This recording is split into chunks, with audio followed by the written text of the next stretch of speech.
कहते हैं कि 460 करोड़ वर्ष पहले प्रचंड धूल के बवंडर से हमारे सौर जगत का जन्म हुआ। धीरे धीरे पृथ्वी शीतल होने लगी, बहुत सारे गैस बाहर निकलने लगे और पृथ्वी के चारों ओर वायुमंडल के रूप में छा गए। इन गैसों ने बिजली की कड़क और बादलों की गरज से मिलकर एमाइनो एसिड का निर्माण किया। प्राय 350 करोड़ वर्ष पहले प्रथम एक कोशिकीय जीव की रचना हुई। लगभग 280 करोड़ वर्ष पहले स्टोमैटोलाइट ने प्रकाश संश्लेषण के द्वारा वायुमंडल में ऑक्सीजन को मुक्त किया। वायुमंडल में ऑक्सीजन के स्तर में निरंतर वृद्धि से 120 करोड़ वर्ष पहले एक से अधिक न्यूक्लियस वाले बहुकोशिकीय जीव का जन्म हुआ। इस क्रमिक विकास से ही फ्लैटवर्म, जेलीफिश, स्टारफिश, नॉटिलॉइड्स सागर में सागर के किनारे वाले अंचल में पौधे लहराने लगे। बहुत तेजी से विभिन्न प्रजातियों की कुछ मछलियां विकसित हुई। यहाँ जो विशाल मछली दिख रही है उसका नाम है डाक्टियोस्टस।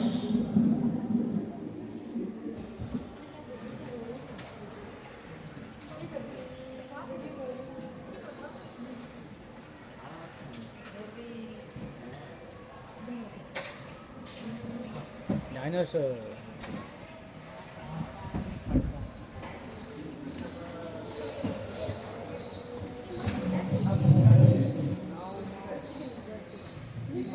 लगभग 35 करोड़ वर्ष पहले जो बढ़ते गए और घने जंगलों में बदल गए। घून, मकड़े, आदिम पंखहीन पतंग एवं इक्तियोस्टेगा जैसे उभयचर प्राणियों का आविर्भाव हुआ। सरीसृप जैसे स्तनपायी डायमेट्रोडोन प्रकट हुए, जिसकी पीठ पर नौका के पाल की तरह एक अंग था जो ताप को नियंत्रित रखने में मदद करता था। सरीसृप की तरह ही एक अन्य स्तनपायी प्राणी साइनोनेथस इन दिनों काफी प्रभावशाली हो उठा था। इसकी विशेषता कुत्ते से बहुत मिलती थी।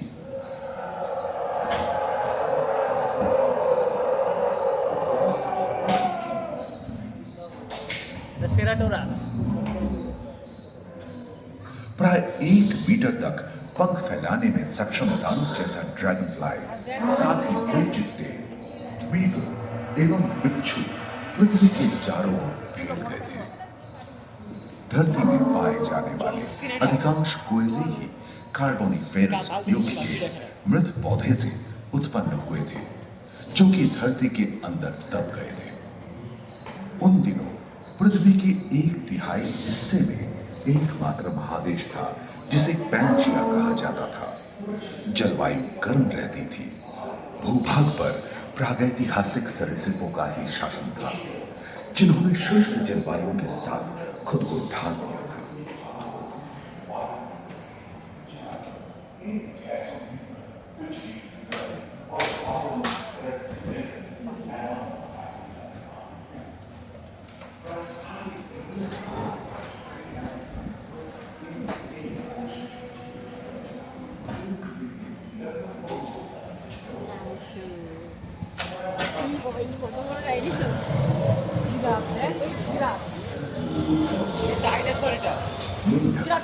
कछुओं और मगरमच्छ का जन्म लगभग 22 करोड़ वर्ष पहले इस धरती पर हुआ। प्रमुख स्तनपायी जीव मेगाज़ोस्पोर्स मोबाइलेर ভালো লাগছে प्राचीन सरीसृप समाप्त होने लगे और এটা দেখে মোবাইলে দারুণ লাগছে। ये घटना प्राय 20 करोड़ वर्ष पहले घटी थी। डायनासोर विभिन्न आकार एवं माप के हैं और धरती के कोने-कोने में फैल गए एवं जलवायु के अनुकूल खुद को ढाल दिया। इनमें से कुछ तो किधरों की तरह उड़ते थे और कुछ ভয় লাগছে। ভয় নেই। These are not real.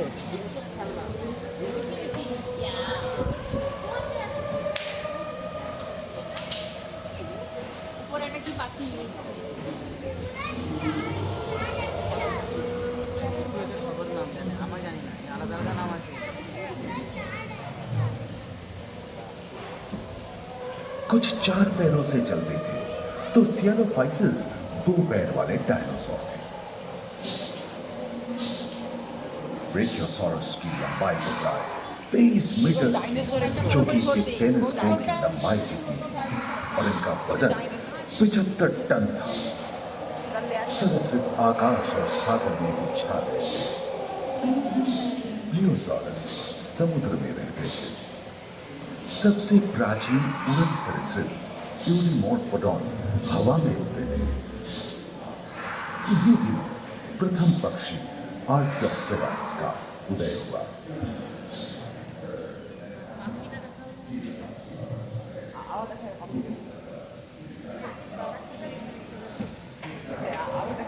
अगले 10 करोड़ वर्षों तक यानी जुरासिक के अंतिम चरण से क्रेटेशियस युग का प्रथम चरण तक डायनासोर के लिए स्वर्णिम युग रहा।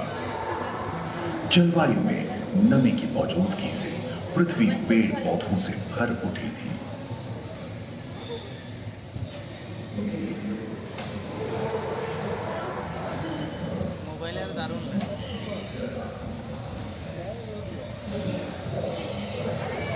কত বড় বড় দেখো, কোনো ভয় নেই, এটা রিয়েল নয়। भारत एशिया की ओर खिसकने लगा था। महादेशी प्लेटों में हलचल होने অ্যাকচুয়ালি से ছোটবেলায় দেখাটাই আনন্দে, যারা সত্যি সত্যি ভয় পাচ্ছে, আমরা ভয় পাচ্ছি না। इसके फलस्वरूप आए भूकंप से विभिन्न भौगोलिक आकार एवं आकृतियां निर्मित हुई। स्पाइनोसॉरस की पीठ पर नौका के बाल की तरह एक अंग हुआ करता था जिससे वो अपने शरीर के दाब को नियंत्रित करता था। गैलीमाइनस एवं ओविराप्टर जैसे छोटे डायनासोर तो ओलिंपिक के तेज धावकों की तरह दौड़ सकते थे। टायरासॉरस और स्पोर्टोसॉरस के सिर पर गलगी होती थी। करीबन 5 मीटर लंबे पंख वाले टेरोनोडॉन उड़ने एवं चलने में माहिर थे।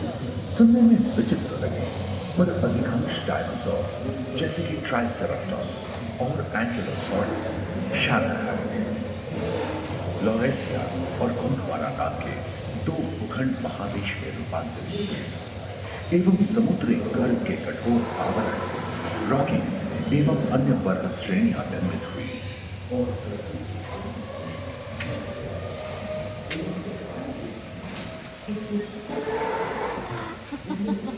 আরে খাবে না।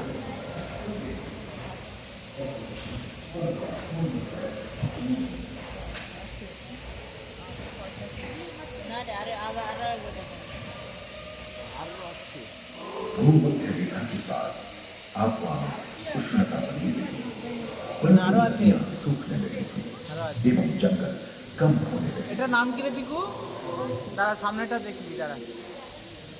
ও নামগুলো জানে, আমি জানি না।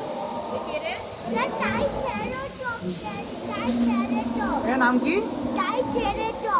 ও আচ্ছা, গন্ডার কি ট্রাইসেরাটপস? গন্ডার গন্ডার।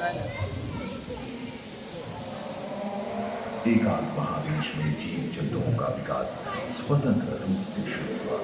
सबसे पहले पुष्प वाले पौधे धरती पर विकसित हुए एवं परागण के लिए कीट पतंगों के साथ संपर्क स्थापित हुआ। वे तेजी से धरती पर बढ़ने लगे। इसी समय पहली बार धरती पर सांपों का जन्म हुआ। डायनासोर में सबसे भयंकर था टिरानोसॉरस रेक्स। হ্যাঁ, টিরানোসরাস, এ ঠিকই বলেছিল। টিরানোসরাস ঠিক বলেছিল। जो प्राय 12 मीटर लंबा यानी 2 मंजिला मकान के आकार का था। হাত দেবে না,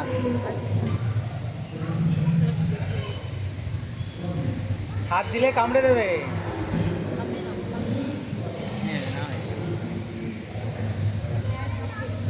আরে খাবে না इनके এরা। हमले से बचने के लिए शाकाहारी एंकिलोसॉरस अपनी पूंछ के उत्कर का इस्तेमाल करते हैं।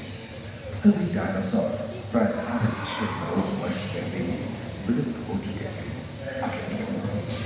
एक अनुमान के अनुसार एक बहुत बड़ी स्थिति का पृथ्वी से जा रहा है जिसके फलस्वरूप उत्पन्न धूल के विशाल হ্যাঁ ডেঞ্জার ডেঞ্জার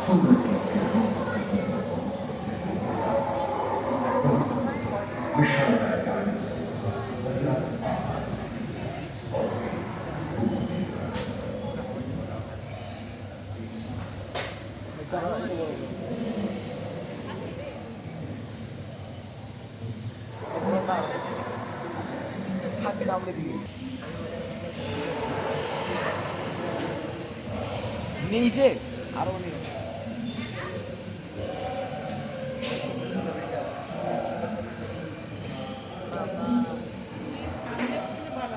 डायनासोर के विलुप्त होने के बाद भूस्थल पर स्तनपायी प्राणियों का आवागमन शुरू हुआ।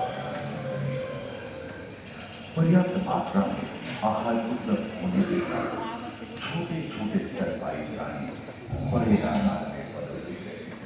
इसी समय बड़े बड़े शाकाहारी एवं मांसाहारी स्तनपायी प्राणी धरती पर नजर आने लगे। विश्व के कई हिस्से जंगल से हरे भरे हो गए।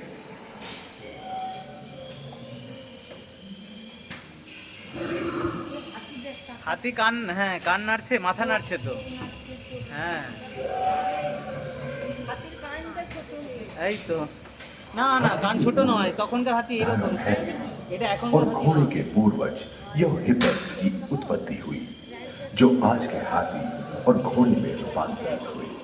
लेमूर, टर्सियर जैसे प्राइमेट भी इसी युग में पैदा हुए। खोखली अस्थियों वाली आज के दिनों की पक्षी इन्हीं दिनों जन्मे थे। डायाट्राइमा जैसे बड़े एवं उड़ने में अक्षम पक्षी उन जगहों में रहते थे जहां मांसाहारी बड़े स्तनपायी प्राणी नहीं मिलते थे। एक एवं बंदरों का जन्म लगभग 1 करोड़ वर्ष पहले हुआ था। इस समय ही आदिम मनुष्यों का भी आविर्भाव हुआ। जलवायु में शीतलता आने लगी। ঠিক হাতটা নিচে নাও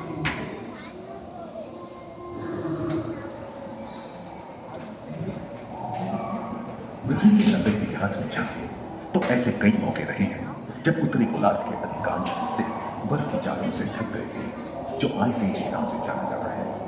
हम आज ऐसे ही एक आइस एज में रह रहे हैं जो 20 लाख वर्ष पहले शुरू हुआ था। रोएदार गैंडे, रोएदार स्तनपायी और कस्तूरी गायों ने अपने शरीर के रोम की सहायता से शीतल जलवायु के साथ तालमेल बनाया।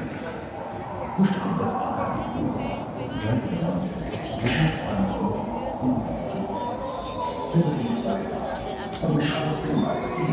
शीतल बनाया